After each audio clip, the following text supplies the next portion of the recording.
Le centre historique minier de Leeuwarden a ouvert ses portes en 1984. Il est situé à l'emplacement d'une ancienne fosse d'extraction de charbon en activité entre 1931 et 1971, la fosse des Lois. Cette fosse se situe au cœur du bassin minier du Nord-Pas-de-Calais, bassin qui fournissait un tiers de la production française de charbon. Ce bassin se situe lui-même au centre du réseau de transport européen entre Rotterdam et Paris. Pour emmener les visiteurs sur les pas des mineurs, un petit train jaune, qui fait référence à ceux employés à l'époque, amène jusqu'à l'entrée des galeries.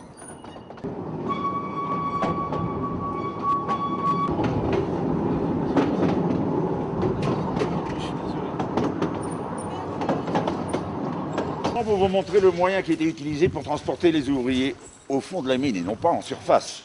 Parce qu'une fois arrivé au fond, il n'était pas rare de se retrouver avec une demi-heure, voire une heure de marche pour se rendre sur son lieu de travail. Alors évidemment, ce moyen de transport, on savait l'apprécier, mais surtout en fin de journée. Vraiment très fatigué, il nous évitait ainsi une heure de marche pour se rendre au puits, simplement pour pouvoir regagner la surface par la suite.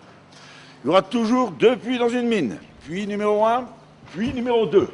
Ça va donc nous faire un puits d'entrée d'air et un puits de sortie d'air.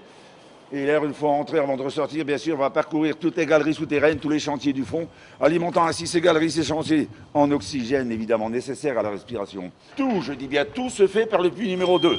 Transport des berlines, transport du matériel, transport du personnel. Passage quotidien pour les mineurs, l'ascenseur. Serré par plusieurs dizaines, il descendait à 480 mètres sous terre à la vitesse de 8 mètres par seconde. Bien souvent, ils prenaient ensuite un train qui les emmenait sur le lieu d'extraction, train qui circulait aussi dans le sens contraire pour amener le charbon à l'entrée du puits. Pour trouver un système pour l'évacuer, ce charbon, ce système le voilà. Les couloirs oscillants, qu'on appelle plus communément la trixine. Le charbon sera donc chargé à l'intérieur de ces couloirs. Ces couloirs vont effectuer un mouvement saccadé de va-et-vient et grâce à ces secousses brutales, le charbon qui est à l'intérieur, lui, va effectuer des petits bonds successifs et sera ainsi acheminé lentement jusqu'à cette berline. Évidemment, énormément de bruit. Alors faites attention aux oreilles, s'il vous plaît. Attention les enfants. Une petite démo.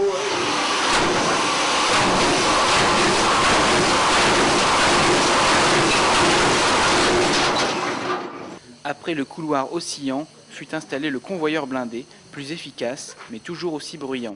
Attention aux oreilles.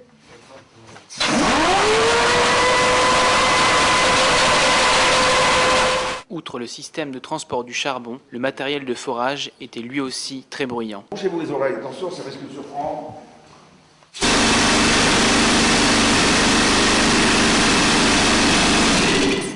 Alors ça, c'est le bruit mélodieux d'un marteau perforateur. Un seul marteau perforateur pendant quelques secondes en plus, le bruit est atténué grâce à cette galerie qui permet l'accès. Ce qu'il faut savoir, c'est que quand on travaillait là-dedans, on était enfermé dans un tonneau aussi, en fait, ni plus ni moins. Mais pour effectuer cette foration, ce n'est pas une machine qu'on mettait en service, minimum 3. Et cette foration pouvait durer 3 ou 4 heures. Je vous assure, quand cette foration était terminée, à cause de toute cette résonance, on avait la tête et les oreilles qui bourdonnaient au moins pendant 2 heures. Un sacré coup dans les tympans, bien sûr. Or, au début, on s'est protégé les oreilles avec du coton hydrophile. Ensuite, sont apparus les casques anti-bruit, genre de coquille, qui étaient d'ailleurs adaptés sur ces casques-là, mais inefficaces.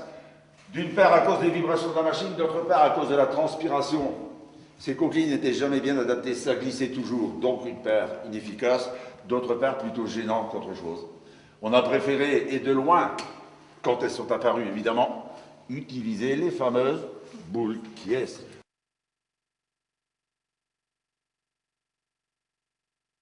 Évidemment, énormément de bruit, mais aussi une énorme poussière. Poussière tellement importante d'ailleurs, qu'on ne se distingue plus à 4 mètres de distance l'un l'autre, c'est vous dire. Cette poussière, soulevée chaque jour, salissait les mineurs, à qui on donnera le surnom de gueule noire. Pour se nettoyer, les ouvriers, après la remontée, passaient dans la salle de bain où ils se douchaient. Cette salle fut surnommée salle des pendus, car les mineurs y suspendaient leurs vêtements à l'aide d'une corde.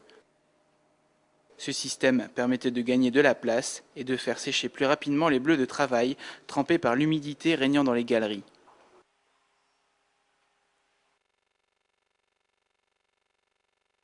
Moyenne de vie d'un mineur à l'époque, dans ces conditions de travail, 40 ans. Bien souvent, malheureusement, en 40 ans, il était déjà décédé de cette fameuse silicose. Cette silice est une très fine poussière, très volatile. toujours en suspens dans l'atmosphère, que le mineur respire malheureusement et qui se loge directement dans le fond des alvéoles pulmonaires.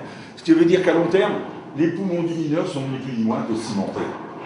Et un mineur silicosé, remonté en surface à l'air pur, même en pleine montagne, sa silicose continuera quand même d'évoluer, de s'aggraver.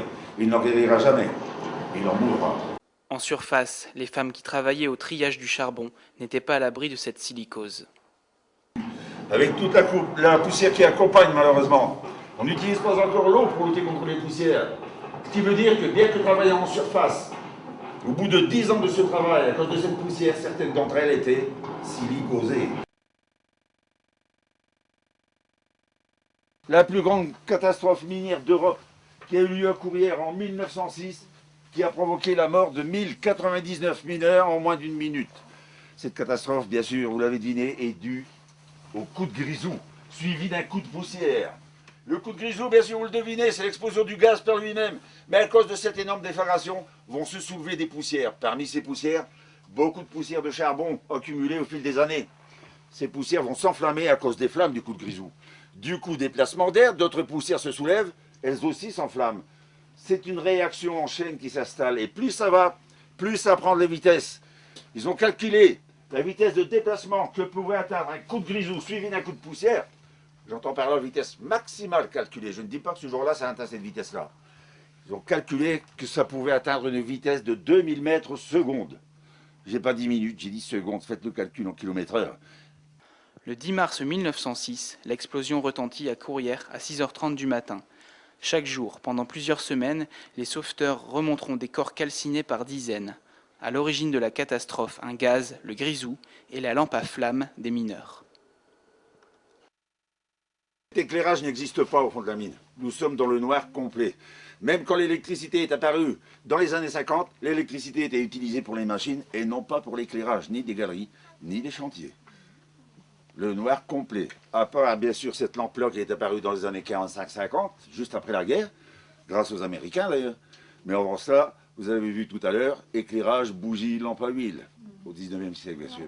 Pour s'éclairer au fond des galeries, les mineurs n'avaient que leur lampe. Chaque ouvrier avait la sienne, il venait la chercher à la lampisterie en échange de son jeton personnel, sorte de plaque d'identification. Avec ce système de jetons, les chefs du personnel pouvaient voir qui n'avait pas rendu sa lampe et donc qui était encore au fond. Ce fut le système d'éclairage le plus répandu. Avant ce modèle, les mineurs se servaient de bougies ou de lampes à flamme nue, c'est-à-dire non encerclées de verre. À partir des années 50, l'électricité est arrivée, les mineurs se sont équipés de casques à lampes électriques. Il n'y a plus de mines en France, il n'y a plus de mineurs. Mais si vous êtes là, c'est que quelque part vous vous intéressez à ce qu'ont fait les mineurs, surtout nos anciens. Mais même nous, les guides anciens mineurs, nous sommes contents de vous accueillir. Nous sommes fiers de vous parler de notre vécu. Parce que nous, notre but en tant que guide, c'est de faire de telle sorte que tout ce patrimoine minier s'oublie le moins vite possible. Voilà d'ailleurs pourquoi nous accueillons énormément de scolaires. Mais au fait, on est à combien de mètres sous terre ici? 480. T'en es sûr? Non, je vais peut-être te décevoir, mais non, vous n'êtes pas dans les galeries souterraines. Mais n'ayez aucun regret, parce que même si vous aviez été réellement dans les galeries souterraines, vous n'auriez rien vu de plus. Tout ce que vous avez pu voir, les machines, les installations, tout est exactement pareil au fond de la mine. Tout a été reconstitué en 4 ou 5 ans, mais pas par n'importe qui. Par des mineurs retraités qui avaient eux 30-35 ans d'ancienneté, ils savaient donc très bien ce qu'ils faisaient. Ils n'ont pas fait ça n'importe comment. Je peux d'ailleurs moi-même en témoigner, j'ai quand même 26 ans de métier au fond de la mine. Je vous remercie beaucoup. Alors bien sûr, je vous invite à me suivre jusqu'à la sortie qui, vous vous doutez maintenant, n'est plus très loin. En continuant à vous remercier de cette visite.